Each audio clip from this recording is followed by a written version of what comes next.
এইটাই হলো আমার হাঁসের খামারের ঘর। এটা আমি নতুন করে বানাচ্ছি, আপনারা দেখেন। এই ঘরটা হলো আপনার 14 ফুট বাই 21 ফুট। তে দেখেন সবাই নতুন করে স্টার্ট করছে। আর এখানে দেখেন বাচ্চাগুলা কিভাবে বসে আছে মার সাথে, যেন স্কুল পড়তেছে।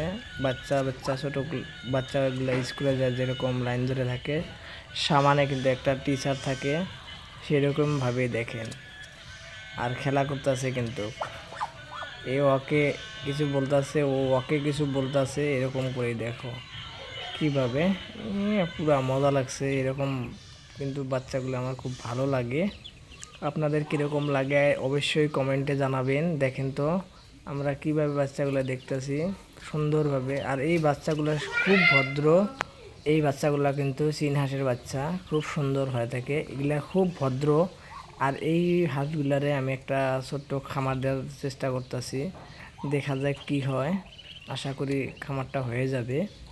তার জন্য আমি কাজ করতেছি বাড়িতে। আর অলরেডি কিন্তু আমার এই ধরনের হাঁস বহুত আছে। এখানে দেখেন হাঁসের বাচ্চাগুলো গাও ধুতেছে, যেরকম মানুষের গাও ধয় সেরকমই কিন্তু গাও ধুতেছে, আমরা দেখতেছি। আজকে কিন্তু এই হাঁসের বাচ্চাগুলোর বয়স কিন্তু অত হয় নাই। এই হাঁসের বাচ্চাগুলোর বয়স আজকে 11 দিন হয়েছে। 11 দিন হওয়ার বাচ্চা এগুলা দেখেন কীরকম চঞ্চল হয়ে গেছে অলরেডি। আমি কিন্তু এই হাঁসের বাচ্চাগুলা কীভাবে পালন করতেছি, কী খাওয়াচ্ছি, সব কিন্তু আমি আমার এই চ্যানেলে ভিডিওর মাধ্যমে আমি আপনাদের দেখাবো, আপনারা দেখবেন।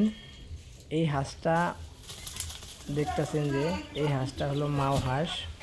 এই হাঁসটার জন্য কিন্তু আমাদের গ্রামে বহুত কয়টা বাড়িতে এই হাঁসের অলরেডি বিছন গেছে আর কি।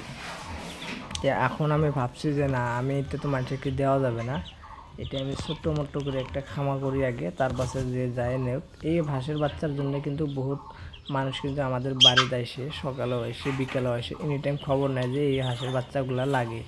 তা আমি বলছি যে না, এই হাঁসের বাচ্চাগুলো এখন দিব না আমি, তার মানে দেওয়া যাবে না, কয়দিন পরে লাগলে দিব, 6 মাস পরে। তো আমি এখন একটা ছোট্ট করে খামার দিতে চাচ্ছি, তো সেই জন্যে আমি হাঁসের বাচ্চাগুলো দিব না আর কি। আর এই হাঁসের খামার দেওয়ার একটা কারণ আছে, এটা খামার দিলে বহুত মানুষ উন্নতি করতে পারবে আশা করি। কারণ কে, এই হাঁসগুলো দেখেন পানিও লাগে না, কিছুই লাগে না, এমনিই যেরকম মুরগি পালন করা হয় এইভাবেই পালন করা যায়। আর এই চীন হাঁসের কিন্তু রোগ বিরোধ কম হয়, সেই জন্যই ভাবছি যে এই হাঁসটারে খামার একটা দিয়ে দেখি কি হয়। বাড়িতে যদি এরকমভাবে দেওয়া যায় তাহলে মনে হয় ভালোই হবে। তো এই হাঁসগুলো একটা কি হয়, ভালো গুণ আছে। এই গুণটা হলো আপনার এই হাঁসটা কিন্তু লোকাল যেরকম হাঁসগুলা চিল্লা হাল্লা করে, এই হাঁসগুলো কিন্তু ওইরকম চিল্লা হাল্লা করে। আমার ঘরটা দেখেন একটা এরকম কাজ করতেছে মিস্ত্রি, আজকে কাজ করে নাই, কালকে করছে।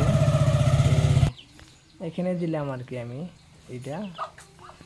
আর এইদিকে হাঁসটা ভাবছি যে এই আমার বাথরুমে বর্তমান রাখছে একটা করে, মানে অলরেডি আমার 4টা হাঁস গরমে দিছি।